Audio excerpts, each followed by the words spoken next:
promised, and we always deliver on our promises. 70%. 70%.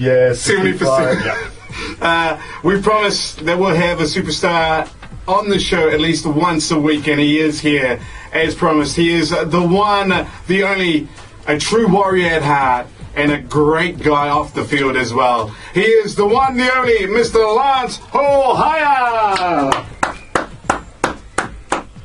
Welcome to the show, brother. Thanks, boys. Thanks for having me. The ugly hurricane. Yeah, did you ever, you know, when they first started calling you that, did that ever, like, kind of irk you? Or was this a nickname that you grew up with and you gave it to the commentators? No, it was actually Jason Costigan. He was an ex-Sky commentator. He was pretty renowned for making up nicknames for the players on the field. So, yeah, he nicknamed me the Huntly Hurricane and just kind of stuck from then. So, obviously, you grew up in Huntly? Yeah, Huntly boy. Played all my football down there when I was a youngster for Tani Whanau. And yeah, it's a great little football town, and yeah, looking forward to getting back there over the break. Right. What teams and clubs did you represent before arriving at the Warriors?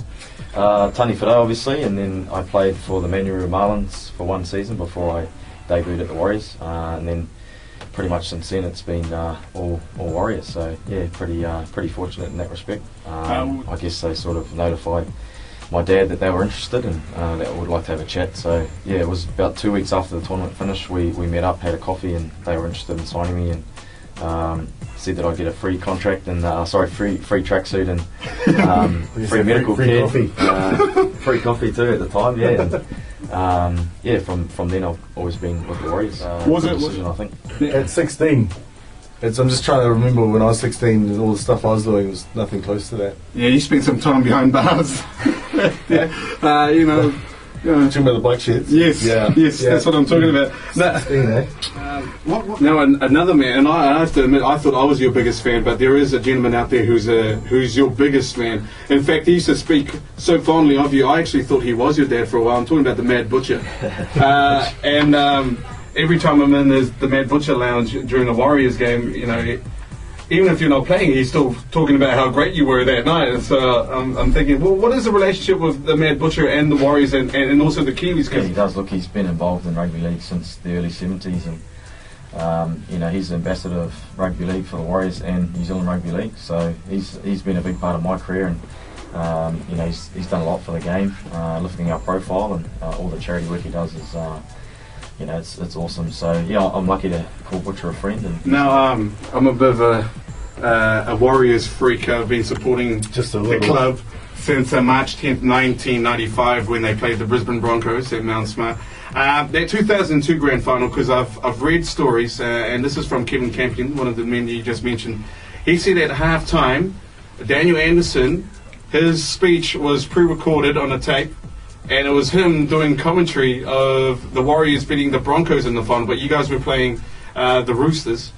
And I remember Campion saying that he was so upset by it. I mean, he used some French words, if I'm totally honest. And he said he kicked the wall and he went out there and he was frustrated. Did you feel the same way? No, that's definitely what happened. I obviously, you know, I was a youngster and didn't really know why that was happening or what was going on.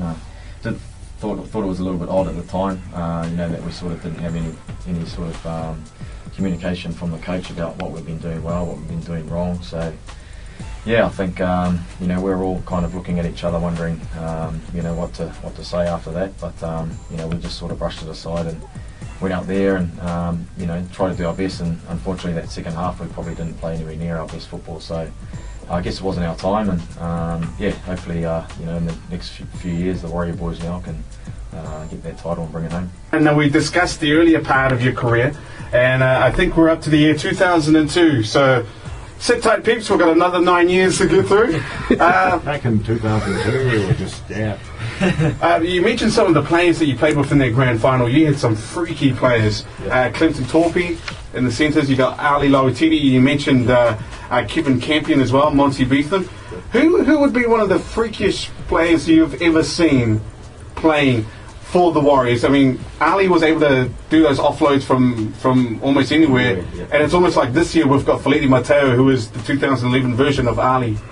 Probably, yeah, I'd say Ali Lautiti was probably the most gifted rugby league player that I've had the opportunity to play alongside. He was just, he had everything. He was a big man. He could fend. He could hold the ball like a tennis ball and offload, and he was fast. And yeah, he's definitely sad to see him leave when he left the club. And probably the biggest talent that I've played with over my career. Yeah. Now, I didn't want to tell you this, but I when you confirmed that you were coming on the show, I text some of your teammates and asked for some stories, and I just want to get confirmation whether they're true or false. This one's from, I won't mention his name, but let's say it rhymes with Rames Raroni. He said that apparently you cut your shorts shorter, so it looks like you're just wearing underwear when you run onto the field. Is that true or false? That's definitely false. Yeah, no, I don't do that. I like to wear shorts just the way they're made. Oh, he solved it. Tailor-made that way. Manu said that before match day you're a big fan of blasting Celine Dion. Celine? No, I'd say that's pretty false as well. I've heard a bit of Mariah Carey coming out of Manu's head playing. Yeah, everyone has their own taste, don't they? Who would be the toughest player that you've played with? Probably Michael Luck. I think he's just a warrior. He plays with some injuries that most people wouldn't even get out of bed before. I think he's just a really tough athlete, pretty undervalued, I think, within the rugby league community. But definitely amongst his teammates, we're all got a lot of respect for him. So he's right up there for sure. Toughest player you've played against? Toughest I've played against. You mentioned him earlier, probably Gordon Tallis. He sort of, every time he played against the Broncos or Australia and he was in the team, he always sort of made a beeline for me, whether it was on attack or defence. So he ragged on me a few times, and my first test actually in Wellington. So yeah, just try and stay away from him as much as possible. No, I must say congratulations, because you recently got engaged as well. Yep, that's correct. Just got engaged to my partner Marissa, so the wedding will be next December. Oh, fantastic. Congratulations, bro. Yeah, now there's 1,000. Did you use the line, I'm Lance Hohaia from the Warriors? I didn't have to, actually. She came up to me and knew who I was. Oh, yeah! Yeah! Yeah, just thought that I was a good player and, that I had a lot of heart. So, obviously she saw something in me that she liked, and, it's been a good couple of years. And did you say, yes, actually, I do have a lot of heart. A lot of heart to share. And I did, actually, yeah. No, your time at the Warriors has sadly come to an end. Your debut season, you made it to the grand final, and how fitting it is, your final season, you make another grand final. Unfortunately, the results didn't go our way, but what a career it has been. And on behalf of myself and the station and all your fans, man, we really wanted you in here so we can say thank you for the memories.